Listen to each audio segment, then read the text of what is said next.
আলহামদুলিল্লাহি রাব্বিল আলামিন ওয়ালা আকিবাতু লিল মুত্তাকিন ওয়ালা উদওয়ানা ইল্লা আলাল যালিমিন ওয়াসসালাতু ওয়াসসালামু আলা আশরাফিল আমবিয়া'i ওয়াল মুরসালিন নবিয়িনা মুহাম্মদ ওয়া আলা আলিহি ওয়া সাহবিহি ওয়া সাল্লামা তাসলিমান কাসীরান ইলা ইয়াউমিদ্দিন আম্মা বা'দ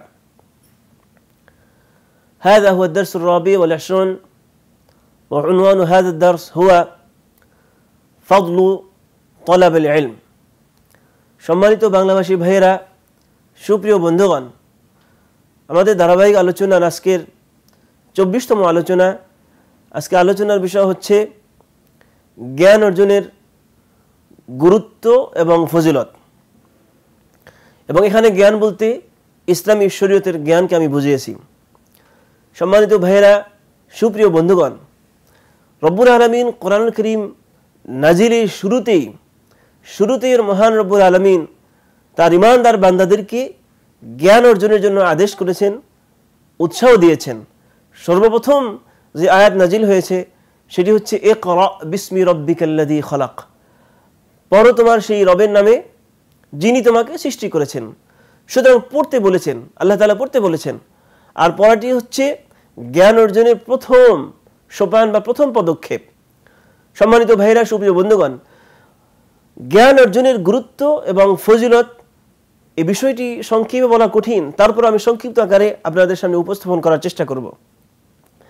জ্ঞান অর্জনের গুরুত্বের বিষয়টি হচ্ছে এভাবে আমাদেরকে বুঝতে হবে, যতটা জ্ঞান অর্জন ব্যতীত একজন ব্যক্তির জন্য সঠিকভাবে ইবাদত বন্দেগী করা সম্ভব নয়, ততটা জ্ঞান অর্জন প্রত্যেক মুসলমান নর এবং নারীর উপরে ফরজ করে দিয়েছেন আল্লাহ তাআলা।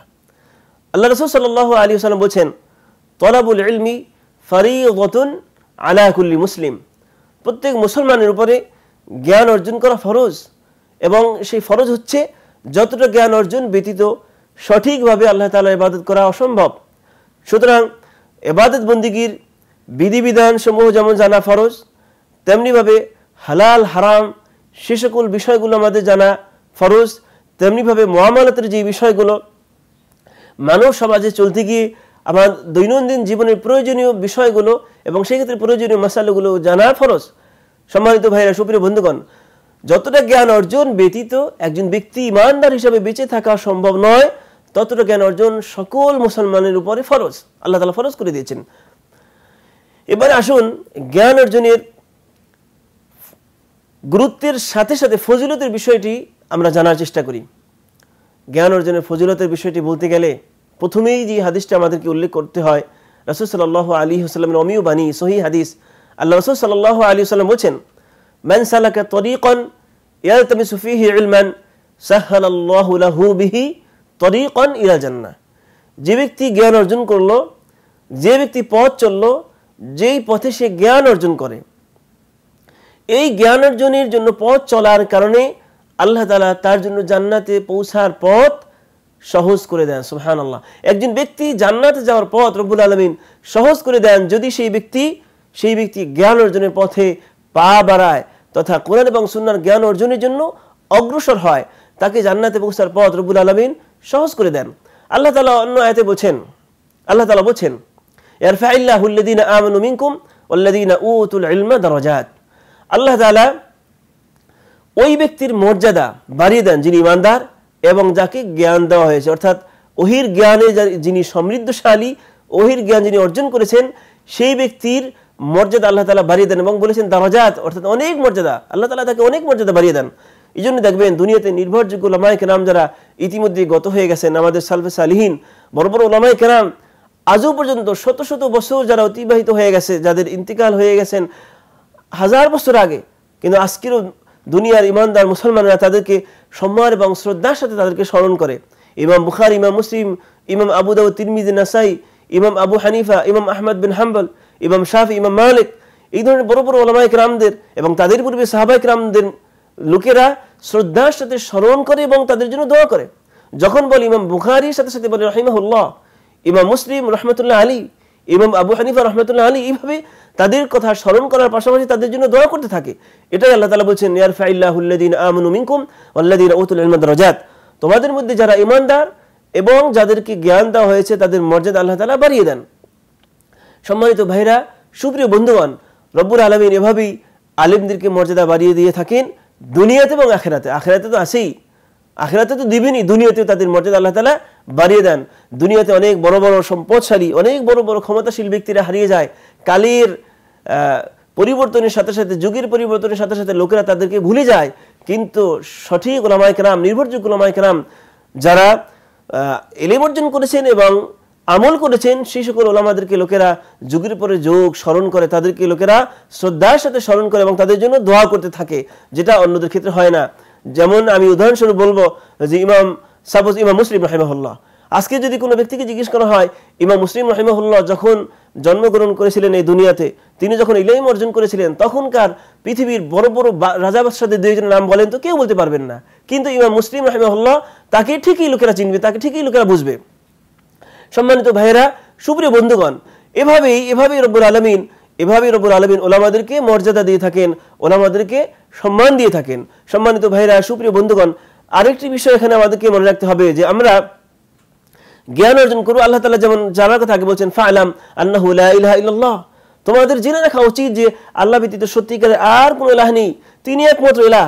এটা আমাদেরকে যেমন জানতে হবে, তেমনি ভাবে আমাদেরকে রব্বুল আলামিন আমাদের উপরে যে সকল ইবাদত বন্দেগী ফরজ করে দিয়েছেন, রব্বুল আলামিন যে সকল আদেশ নিষেধ আমাদের উপরে ফরজ করে দিয়েছেন, সে সকল আদেশ এবং নিষেধগুলো জানতে হবে এবং মাসআলাগুলো জেনে বুঝে তার ভিত্তিতে আমাদেরকে আমল করতে হবে। সম্মানিত ভাইয়েরা, সুপ্রিয় বন্ধুগণ, আরেকটি বিষয় মনে রাখা দরকার যে জ্ঞান অর্জন ব্যতীত কথা বলাটা বৈধ নয়। অর্থাৎ ইসলামী শরীয়তে কোনো মাসলা মাসাইল না জেনে কথা বলা আল্লাহ তাআলা হারাম করে দিয়েছেন। আল্লাহ তাআলা বলেন, ওয়ালা তাকফু মা লাইসা লাকা বিহি ইলম ইন্না সামআ ওয়াল বাসারা ওয়াল ফুআদা কুল্লু উলাইকা কানা আনহু মাসউলা। রব্বুল আলামিন বলেন, তোমার যে ব্যাপারে জ্ঞান নেই সে ব্যাপারে সেখানে তুমি থেমে যেও না এবং সে ব্যাপারে তুমি কথা বলো না। ওয়ালা তাকফু মা লাইসা লাকা বিহি ইলম, যে ব্যাপারে তোমার ইলম নেই সে ব্যাপারে তুমি কথা বলবে না, বরং ইন্না সামআ ওয়াল বাসারা ওয়াল ফুআদা কুল্লু উলাইকা কানা আনহু মাসউলা, নিশ্চয় মানুষের শ্রবণ শক্তি, মানুষের দৃষ্টিশক্তি এবং মানুষের অন্তরসমূহ সবগুলোকে প্রশ্ন করা হবে। অর্থাৎ আমরা যদি না জেনে কথা বলি, না ইলম অর্জন না করে যদি কথা বলি, সে ব্যাপারে আমাদেরকে জিজ্ঞেস করা হবে এবং প্রশ্নের উত্তর দিতে হবে। সম্মানিত ভাইয়েরা, সুপ্রিয় বন্ধুগণ, সুতরাং না জেনে কথা বলা আল্লাহ তাআলা হারাম করে দিয়েছেন। এবং অন্য আয়াতে আল্লাহ তাআলা বলেছেন, কুল ইন্নামা হাররামা রাব্বিয়াল ফাওয়াহিশা মা যাহরা মিনহা মা বাতান ওয়াল ইসমা ওয়াল বাগয়া বিগাইরিল হক وأن تشركوا بالله ما لم ينزل به سلطانا وأن تقولوا على الله ما لا تعلمون। এই আয়াতের ভিতরে রব্বুল আলামিন কিছু বিষয় হারাম করে দিয়েছেন বেশ কিছু বিষয়। তার মধ্যে আল্লাহ তাআলা শিরকের পরে যেই বিষয়টি উল্লেখ করেছেন, শিরকের পরপরে রব্বুল আলামিন যে বিষয়টি উল্লেখ করেছেন তা হচ্ছে না জেনে কথা বলা, আল্লাহর ব্যাপারে না জেনে কথা বলা।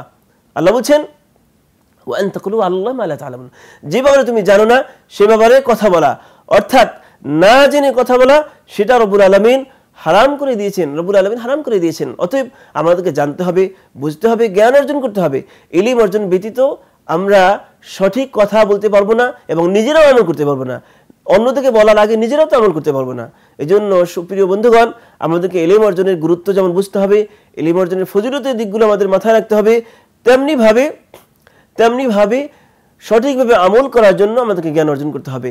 আরেকটি বিষয় মনে রাখা দরকার, আল্লাহ রাসূল সাল্লাল্লাহু আলাইহি ওয়াসাল্লাম বলেন, মাজতামা কওমুন ফি বাইতিন মিন বুয়ুতিল্লাহ ইয়াতলুনা কিতাবাল্লাহ ওয়া ইয়াতাদারাসুনাহু ফীমা বাইনাহুম ইল্লা নাযালাত আলাইহিমুস সাকিনা ওয়া গাশিয়াতহুমুর রাহমা ওয়া হাফাতহুমুল মালায়েকা ওয়া যাকারাহুমুল্লাহু ফীমান ইনদাহু।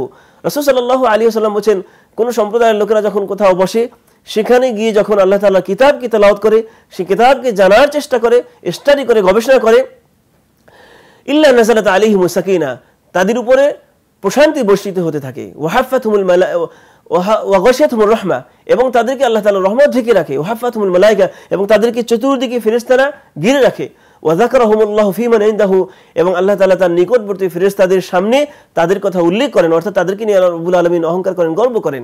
সম্মানিত ভাইয়েরা, সুপ্রিয় বন্ধুগণ, এগুলো মূলত মজলিস, যে সকল মজলিসে কোরআন এবং সুন্নাহ নিয়ে আলোচনা হয়, স্টাডি করা হয়, পড়াশোনা করা হয়, সেই মজলিসের এই চমৎকার চারটি বৈশিষ্ট্য কথা রাসূল সাল্লাল্লাহু আলাইহি ওয়াসাল্লাম উল্লেখ করেছেন। সুতরাং আসুন আমরা জ্ঞান অর্জনের গুরুত্ব বোঝার চেষ্টা করি, জ্ঞান অর্জনের ফজিলতের দিকগুলো মাথায় রেখে সঠিকভাবে আমল করার জন্য জ্ঞান অর্জনের চেষ্টা করি। দুনিয়ার জীবনে মর্যাদা এবং আখিরাতের জীবনে মুক্তি অর্জনের লক্ষ্য নিয়ে আমরা কোরআন এবং সুন্নাহর জ্ঞানী হওয়ার চেষ্টা করি। রব্বুল আলামিন আমাদেরকে সেই তৌফিক দান করুন, আমিন। আমা তৌফিক ইল্লা বিল্লাহ, ওয়া সাল্লাল্লাহু আলা নবিয়িনা মুহাম্মদ ওয়া আলা আলিহি ওয়া সাহবিহি ওয়া সাল্লামা তাসলিমান কাসীরা।